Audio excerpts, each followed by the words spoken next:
যদি আমরা জাতীয় স্বার্থের নিরিখে দেখি, বামপন্থী দলগুলো বা তারা তো বামপন্থী দল সংগঠনগুলো তারা কিন্তু এর বিরুদ্ধে আন্দোলন করছেন।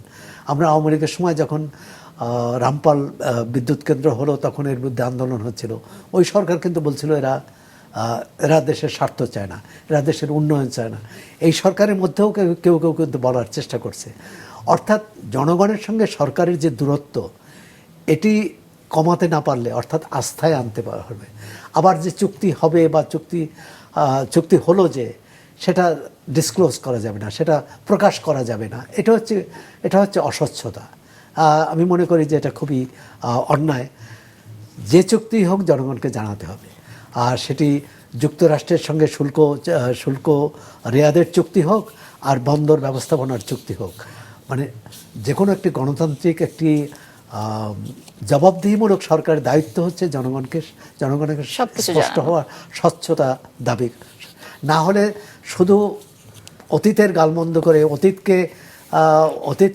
অতীতের সমালোচনা করে সামনে এগোনো যাবে না।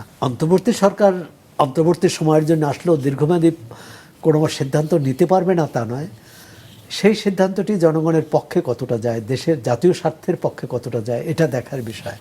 এখন অনেক ক্ষেত্রে বলা হয়েছে সরকার তড়িঘড়ি করেছে, বিশেষ করে বন্দর পরিচালনার দায়িত্ব বিদেশি কোম্পানিকে দেওয়ার ক্ষেত্রে।